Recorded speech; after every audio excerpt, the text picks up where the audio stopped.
We did call your other opponents, but you're the candidate that arrived, so we're going to modify our schedule. You'll be asked one question from the East Side Democrats, one question from the El Paso Stonewall Democrats. We'll entertain 3 questions from the audience. I'm sorry, we'll entertain 1 question from the audience. And but since you don't have to cross-examine yourself, we will give you a very gracious goodbye. I'm looking forward to that part. I still have a great opportunity to give a closing statement. So with that having been said, we would like to give you an opportunity to start your introduction. You have 1 minute, and then thereafter, our East Side moderator will ask you his first question. Great, thank you. You're welcome. Good evening, everyone. I think we lost half the room, but I'm so glad to be speaking to those who decided to stay. My name is Mary Gonzalez, and I'm running for State Representative, House District 75. For those of you who don't know, HD 75 is roughly from Zaragoza down to Tornillo. It's a very beautiful, diverse district that I call home. I was born and raised in Clint, Texas, and a proud graduate of Clint High School. When I graduated, I went off to UT Austin and got degrees in history and Mexican American studies, a master's in social justice, and I'm finishing my PhD in education from UT Austin. I grew up on a farm, and I'm lucky that my dad made me a very hard worker, and so while simultaneously going to school full-time, I worked full-time. And I was fortunate to work at the Capitol for 3 legislative sessions for 3 great legislators. Went on, I was assistant director at the National Hispanic Institute, and then went on and was a assistant dean at Southwestern University and a professor in the Communication Studies Department. So I'm really excited to be back in an institution of higher education because this is where I consider my home.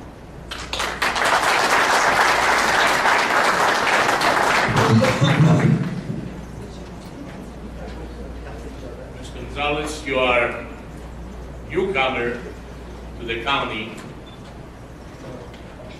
Last year, virtually nobody in this room knew you or heard about you. But I must say that since you came to El Paso, you are seen everywhere. You're definitely more active and more assertive than any of your opponents, as indicated by this forum today. What we would like to know from you, and you have impressive resume, and we're learning almost every day something about you, but we would like to know today is, if elected, please finish that sentence, if elected, I would. Wow. I think if elected, I would be a fighter for my district. My district, like I said, is very unique and has a lot of issues that we need to address. For example, there are 292 colonias in El Paso County, the majority of which are in my district.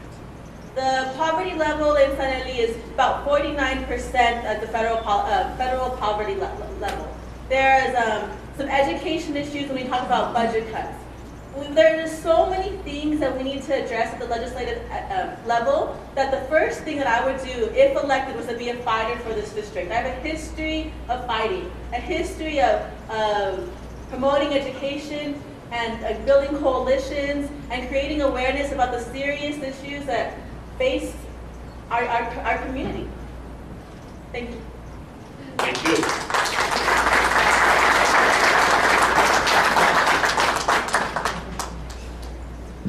Good evening, Ms. Gonzalez. Good evening. In 2005, Texas voters approved an amendment to the Texas Constitution that bans same-sex marriages and civil unions in this state. If elected, will you sponsor or co-sponsor a bill seeking the repeal of this discriminatory marriage amendment? Please explain your position. Of course. I have been a fighter for social justice since I was 14 years old, and I would be happy to sponsor a bill that would provide equal opportunity to all members.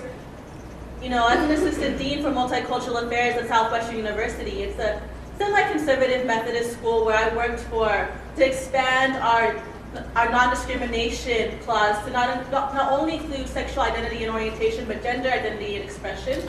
I'm president of a Latina national sorority, and there I've worked to do LGBT awareness education programs and also try to pass a trans inclusion policy.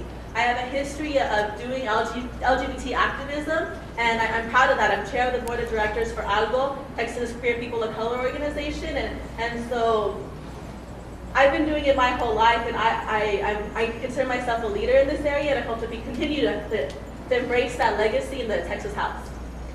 Thank you very much.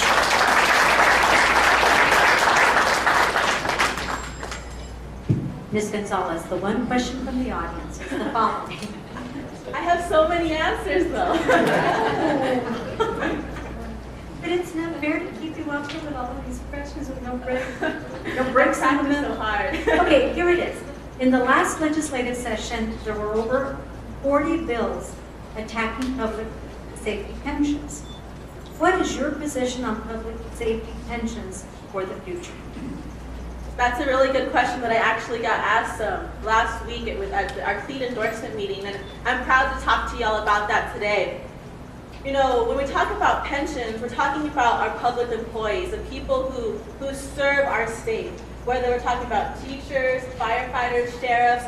These are people who work to make sure that we are safe, healthy, educated. And so I'm a big advocate for supporting our pension systems, and I think that one way we can make sure that we don't attack our pension systems is by going in there with an attitude that we're okay with raising revenue in the state.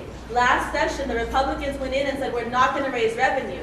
But anyone who has strong business sense knows any business needs to raise money. And Texas is one of the fastest growing states in this country. So we need to be able to financially live up to our responsibilities. We made a promise. You know, I'm a woman of my word, and in the state of Texas, we made a promise to take care of the people who serve us, and I want to make sure we honor that promise. Thank you, Ms. Gonzalez. Ms. Gonzalez, we'd like to thank you for participating in our debate and forum. Thank you very much.